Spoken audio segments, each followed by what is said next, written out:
I'm honored to visit with you as part of the Cedar Falls, Iowa Historical Society's 2020 recognition of Iowa's 19th Amendment Centennial Commemoration Project with the slogan, "Hard Won, Not Done." Although my story isn't related to voter rights, I will be sharing with you how other women and I stood up to be counted at the University of Northern Iowa in the 1970s in a struggle for equal pay. Indeed, by the time I finish my comments, you will have learned that the theme, unfortunately, continues to be appropriate even beyond the University of Northern Iowa. I need to assert that what I and ultimately many other women endured in the major portion of my story today in no way is comparable to the struggle that our four sisters bore over 100 years ago in earning the right to vote. Yet, this was our struggle. I also want to assure those listening to this paper that I have made every effort to verify dates and incidents. I apologize if any facts are in error, and know you will understand that all comments are from my perspective. Before I launch into the trials and tribulations women faculty endured at UNI, it will be helpful for you to know something of my background, what motivated me to stand up to be counted. I was born and raised in Newark, New Jersey, a timid, yes, me timid, child who learned very early that I better follow the rules, whether laid down by my parents, teachers, or anyone else. I knew better than to make waves because the consequences of behaving in a way my parents, particularly my father, disapproved of resulted in painful consequences. So, no backtalk, no sass, no rebellion. My first stray away from timidity was as I neared high school graduation. There were 2 cello players in our orchestra. The other was an all-stater. And then there was me, a weak player at best, who had been switched from piano to cello only the year before. When I learned that orchestra seniors weren't going to be permitted to march with our other classmates at commencement, I surprised myself by thinking, that's not fair. I asked the orchestra teacher for reconsideration and was rebuked. His reply, what if the whole orchestra was composed of seniors and they all wanted to march? My retort, there were fewer than 10 seniors in the orchestra and I was the only one who wanted to march, so what was the problem? He then pointed out that he'd always thought I was a nice girl, but maybe he'd been wrong. Uh-oh. I went to my advisor, who said I better back off. Teachers were beginning to talk about me. And worst of all, my mother went to the principal to assure him I was just having a senior emotional meltdown, and please, please don't take away Judy's college scholarships. A compromise was reached, whereby we few orchestra seniors who cared about it proceeded into the hall following the dignitaries and valedictorians, but before the rest of our classmates. I can still see the orchestra teacher's face at rehearsal as he announced the rule change, then turned to me and said, I hope you're happy. That was the first time I stood up to be counted. It was bewildering and definitely frightening to me, as my parents were not at all pleased that I had rocked the system. A few more such incidents occurred during my collegiate years, but I want to bring you along now to my early years at the University of Northern Iowa and my ultimate standing up to be counted there. Case 1. I came to UNI when it was still State College of Iowa in fall 1965, thrilled and humbled to be a college teacher, hired as an assistant professor with probationary status, meaning that if all went well, I would be tenured in 3 years. As it turned out, shortly before my first winter break, I met and began dating Judith Harrington, a brilliant, nerdy psychology professor with special smarts in statistics. We were married during spring break 1966, and upon my return to the office the following Monday, I found a letter from then President Malker stating that since I'd married a tenured professor, I was no longer eligible for tenure, so my rank had been reduced to instructor, and I also no longer was eligible for advanced rank. What?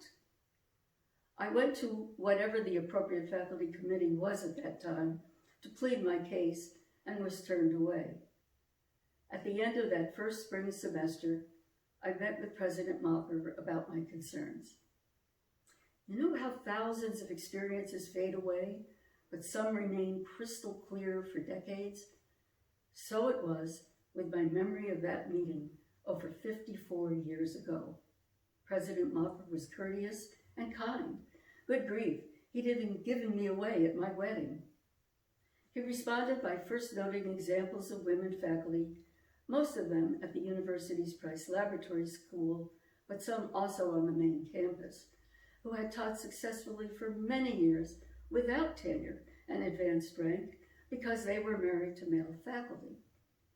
Those women had joined the college when any woman would lose her rank and tenure status when marrying a male faculty member, even if his rank or tenure status were less advanced than hers.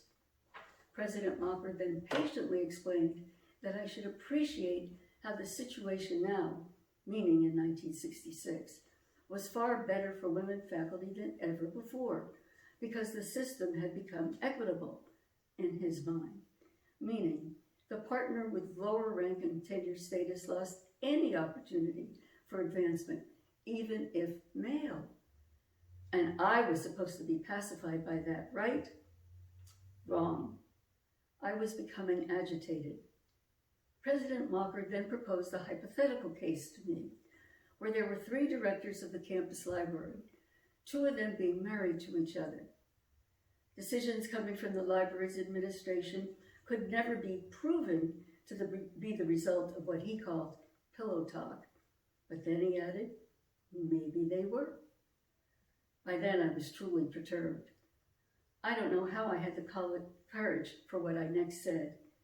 It was the kind of speech one might give in the shower following an experience, thinking, why didn't I say that at that time? But I did. I remember replying, first of all, if all these women are doing so well, why aren't they tenured and at advanced rank? And about my situation. Gordon and I are in different departments. We're in different buildings. He's on the 3rd floor of his, I'm in the basement of mine. We rarely even see each other on campus, so I insist we would never be plotting an academic coup. I then hit the president's large desk with my fists, which probably startled me as much as it did him. And then came my closing sentence. President Mocker, what I hear you saying is that you would condone an affair, but condemn a marriage. President Mocker sat back, stared at me and concluded, Judith, I will take this under advisement. I left that meeting knowing I had stood up to be counted, but had no idea at the time that it wasn't only for myself.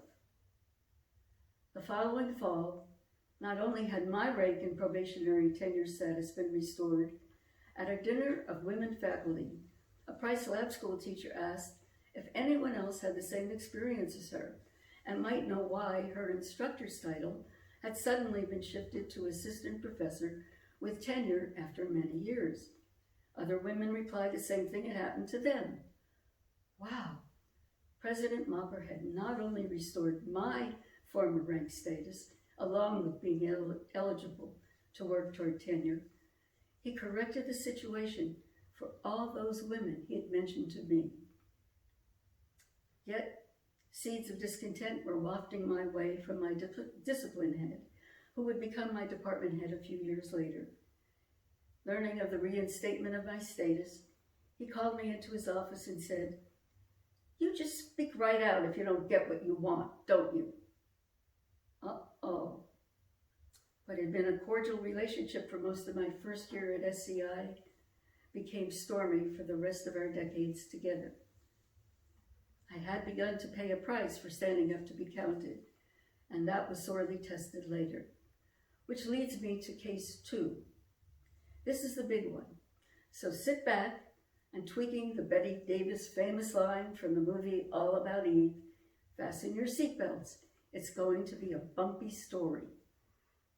In my early years at UNI, one of the Iowa newspapers annually reported the following year's salaries at the three state institutions of higher learning. And so in the late spring or early summer of 1966, I was startled to see that salaries of some colleagues from my department, we were then part of the larger speech department, who had no more academic background and a few with even less professional experience, were earning more than me. Of course, it won't surprise you to learn they were all men. SCI became the University of Northern Iowa in 1967. By 1970, husband Gordon's statistical rash was itching mightily. He had been paying attention not only to salary inequities, but the clear difference in academic ranks between genders. I shared this finding with just a few other women faculty, and 4 of us decided something must be done. In addition to me, from the Department of Speech Pathology and Audiology ultimately, the others were Louise Forrest and Elaine Kalmar from the Department of English, and Jane Schwartz from the Department of Modern Languages.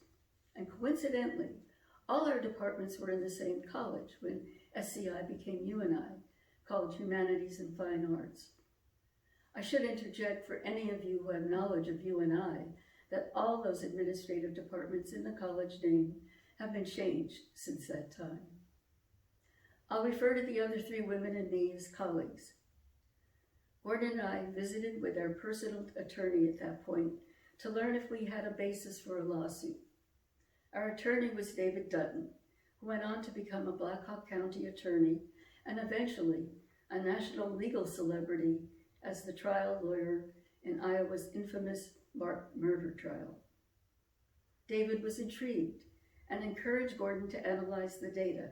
As Dave noted, a suit couldn't even be considered without hard evidence rather than anecdotal data. Since salary and rank data were public information, UNI's data collector in the administration building uneasily shared what she had with Gordon.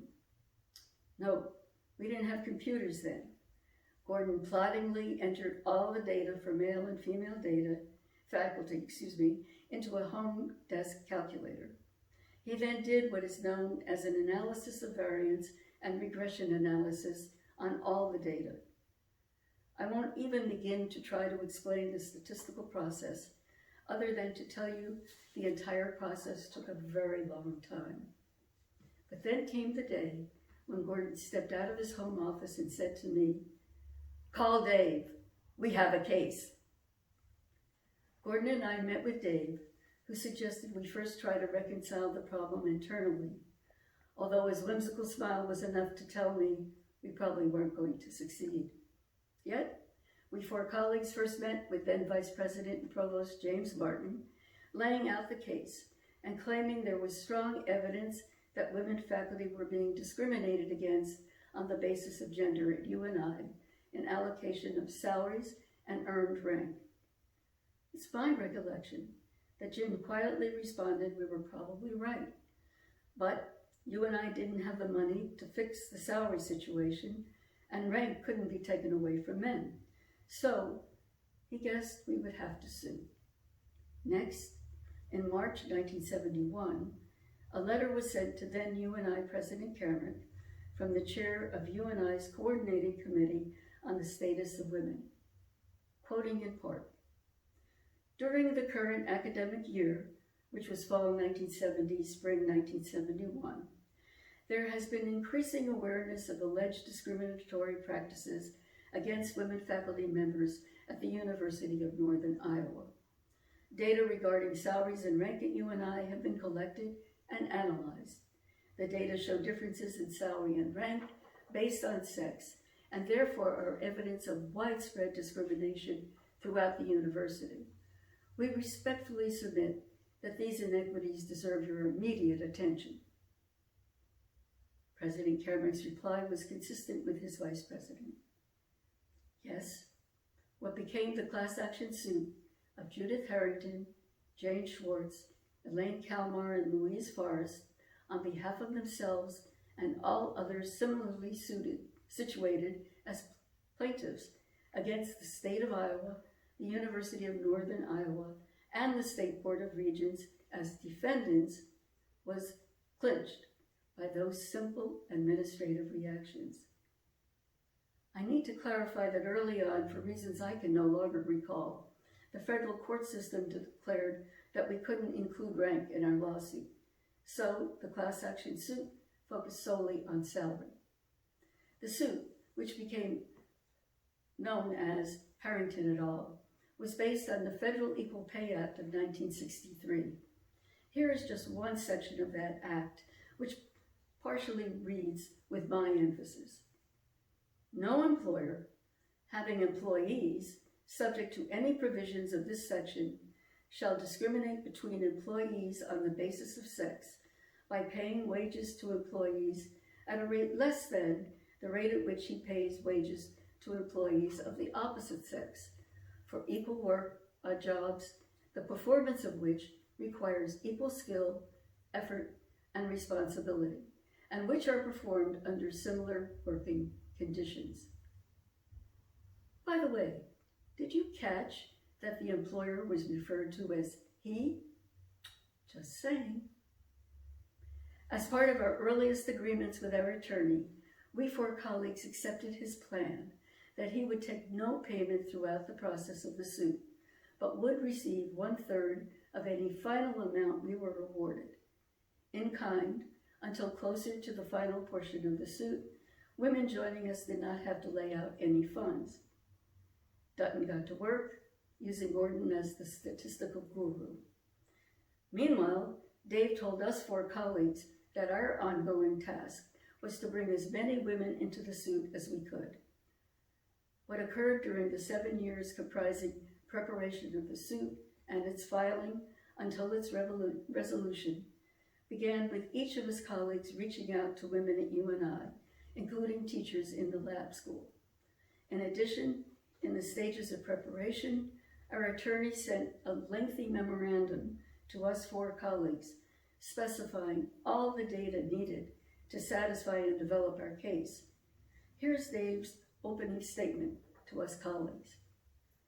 As plaintiffs in an equal pay case, we have two main responsibilities for proof. Our first responsibility is to show that the jobs at the University of Northern Iowa, which are being performed by members of the faculty, are substantially equal. The test of equality is measured by 3 factors: the job requirements of skill, effort, and responsibility. Dave followed that with a full legal-size page, single-spaced, of what evidence we needed to establish that proof. The second main responsibility for proof was that of equal pay. He also noted that although Gordon's analyses had partially met the burden of proof, quote, "We need to go into a great deal more detail," end quote. The rest of the second page identified all the data we would need to gather, enabling us to meet that burden of proof. It took from that point in 1971 until 1974 before all the data were gathered and the suit could be filed. I want to assure you that throughout that lengthy period, we four colleagues never varied from our loyalty to our professions, our teaching, research, or service, in spite of the severe strain upon us all. The campaign to enlist others into our suit and obtain required evidence was over and above our daily lives, and several of us had spouses and or children who deserved our attention as well. Nor should I overlook the exhaustive personal time taken by Gordon. Initially, UNI women were remarkably supportive of the cause, and just over 100 of the 127 women expressed interest in joining us. However, here are just a few examples of the challenges we faced in the drawn-out years leading to resolution of the suit. Although happily, some women faculty didn't experience negative attitudes by their department heads, harassment of other women crept into the picture. Women would tell us their department heads called them in and said, "I thought you liked it here." Or, "I thought you would understand that since men are the breadwinners, they need to be paid more." This being said even to women who were single parents. Some women found their teaching schedules shaken up with early morning and later afternoon classes, whereas men's schedules were clustered because they're family men and need to get home. How demoralizing. Covertly and overtly, the harassment strained many women, and some became anxious, understandably fearing for their jobs. Here's just one example. A woman in tears stopped me in the supermarket, saying she simply couldn't continue in the suit because she felt so intimidated by her department head. Each time I heard that, my response was the same. I recall saying something like this: "Of course I understand. I ask only that you not disparage our efforts with those women who are remaining in the suit."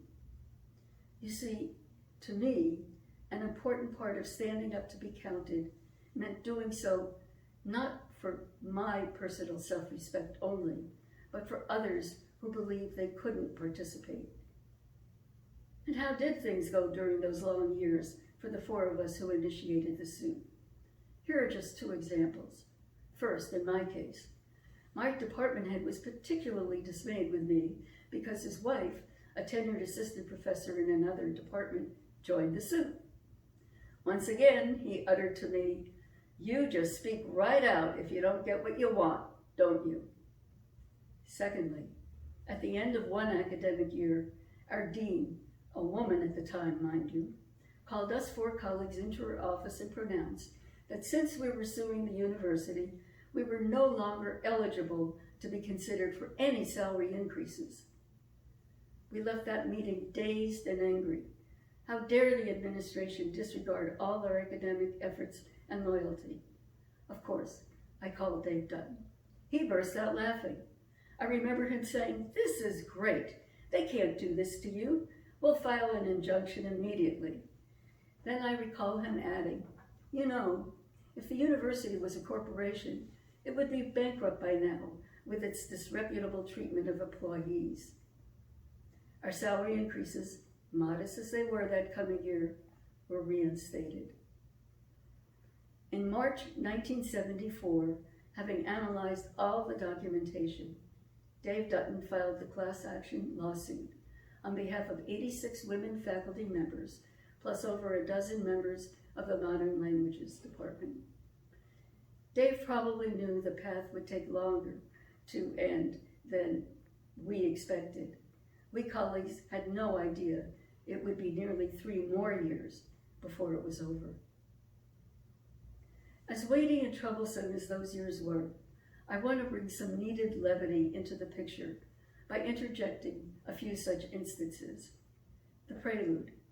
As it turned out, to the administration's discomfort, after I had served as University Faculty Senate's vice chair for 2 years starting in the fall of 1973, I was elected chair of the University Faculty Senate at the fall semester 1975, and then was re-elected yearly as Senate chair through the end of the academic year 1979, followed by chairing the university faculty for 2 more years. The first humorous instance.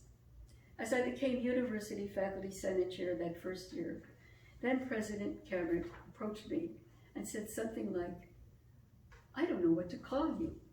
Madam Chairperson? Madam Chair? Chair?" I replied, "Why not just call me Judy, John?" Second instance. As I struggled to get into my winter coat following a faculty governance meeting with administrators, a male college dean approached me and said, "With other women, I would just help them with their coats. With you, I'm afraid you'd sue." And the third instance. This needs a bit of background. By February 1976, the university administration and faculty as a whole were at odds over a number of increasingly irksome situations, including the administration overriding faculty governance and being dismissive of the faculty constitution. Rumblings were beginning about unionizing the university faculty. To alert the administration that a serious crisis was looming, the University Faculty Senate voted that faculty were to continue their classroom assignments, but suspend all committee work, including suspension of the Senate, unless the administration agreed to meet with faculty representatives to address the faculty's concerns. As University Faculty Senate Chair, it was my responsibility to deliver this message to the faculty and administration at a specially called meeting. Immediately following that presentation, President Cameron formed a group titled the Conflict Resolution Committee, including himself, Vice President and Provost Jim Martin, Chair of the Faculty Chemistry Professor Paul Ryder, Dean of the Colleges of Sciences Cliff McCullum, History Professor Chuck Quirk, Math Professor John Tarr from the lab school, and me. The first meeting was called the very next morning. As we entered the conference room for the first time, President Cameron quietly asked me, "Judith, would you mind if I chaired this group?" While I was thrilled that the president cared enough to want to take the leadership role, I also was amused that he was somewhat skittish around me, given the suit. As I said earlier, some levity was a relief in what otherwise was a very anxious, dark time for my colleagues and me, working hard to balance our professional and private lives while addressing all of Dave's data gathering expectations. Years dragged by. Then one day, my colleagues and I received a communication from our attorney, which was the first of several powerful turning points. The first, in September 1976, Dave informed us of action on our case being taken by the United States District Court for the Northern District of Iowa, Eastern Division, located in Cedar Rapids, Iowa. The defendants had contended that any differences in salary between genders was due solely to seniority and the merit system. On September 10, 1976, the Honorable Federal Chief Judge Edward T. McManus rejected the defendant's motion to dismiss the case, and he stated the trial was set for February 22, 1977. Dave informed us that we now had to pin down with certainty all of the other women who would be named in the class action suit. Each woman would have to pay $100 in earnest money and be prepared to appear in the Cedar Rapids District Court, just over 60 miles south of campus. Oh my, off we went again, contacting each of the women who had continued to express support for the suit. By that time, some women had left the university, and I confess times of discouragement by the number of other women who were backing out. I've already mentioned some fearing loss of their positions or strained working environments.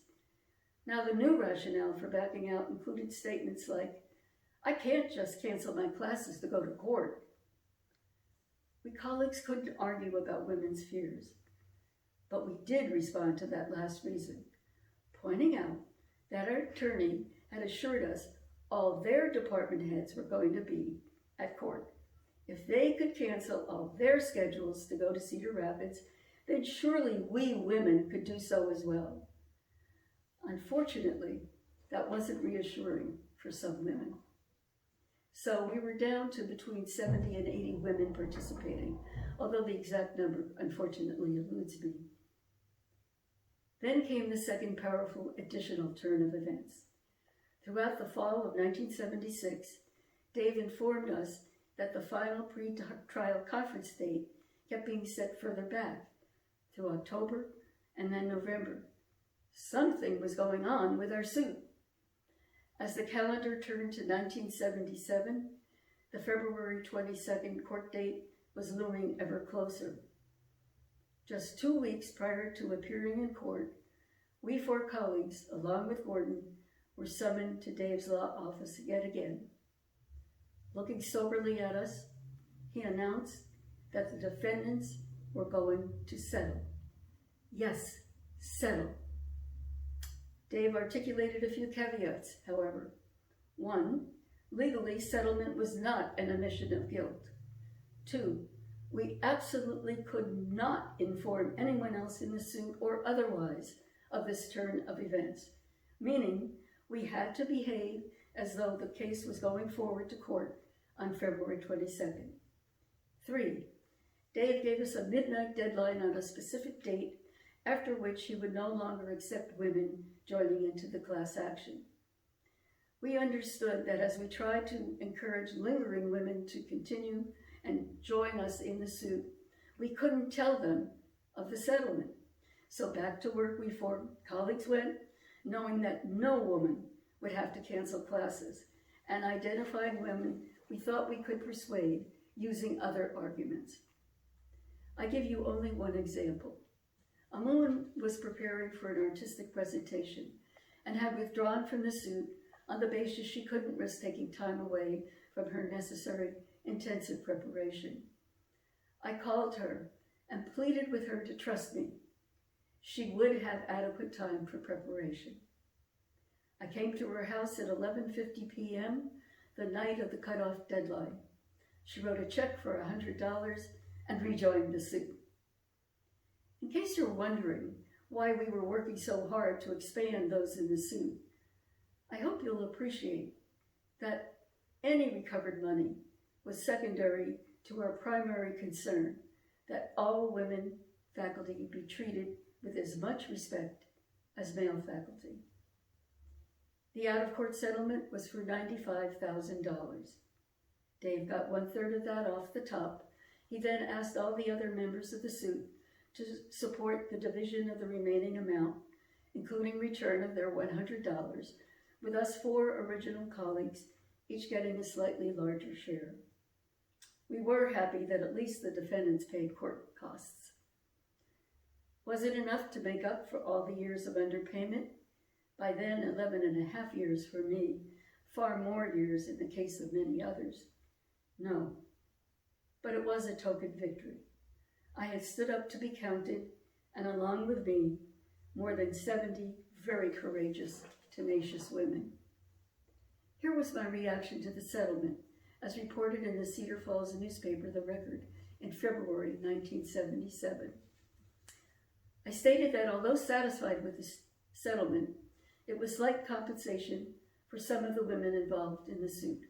I then said, quote, "Some individuals can never be compensated for the humiliation they've had to face," end quote. For those women, I wish more could have been done. The university's student paper reported, quote, "The court had approved a class action of 101 current and former faculty members," end quote. I'm so sorry that my memory doesn't mesh with that large a number of litigants.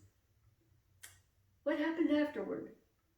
The next fall, my department had announced that a newly hired woman in our department was getting a certain percentage added to her base salary to adjust for what had become known as the women's differential.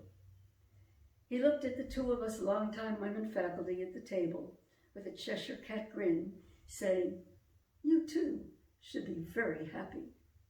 Oh, the voice of my high school orchestra teacher was being channeled through my department head's mouth all those years later. It was hard for me to swallow.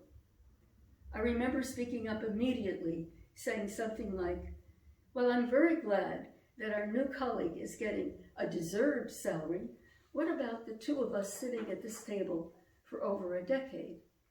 You see, there was no women's differential for all of us who had been on campus before and during the suit. The settlement wasn't added to our salaries. It was a very modest lump sum payout, meaning any raises were going forward coming on top of already diminished salaries. I chose to take the high road at that point. What had happened to us and our forebears would at least be history. Women coming to you and I from the settlement onward were going to be treated equitably.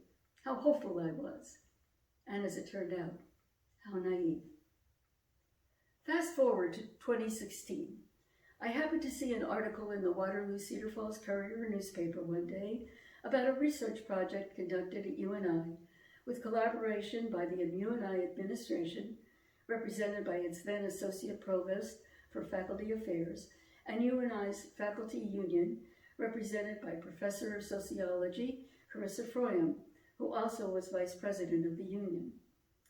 Digging further, I learned more about this meticulous project.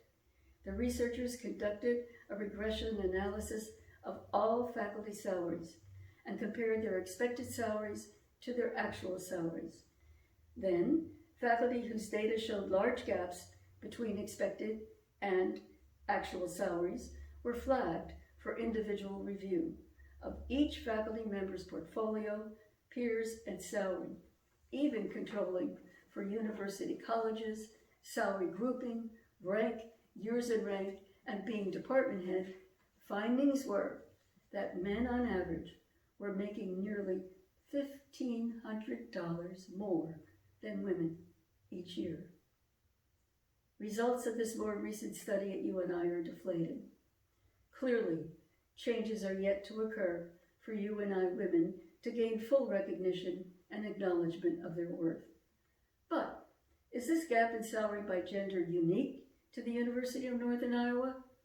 Unfortunately, that gap continues not only in the broader sense across the country, with women earning anywhere from 81 to 84 cents for each dollar earned by a man at the time of my presentation in 2020. The gap also remains in higher education as well.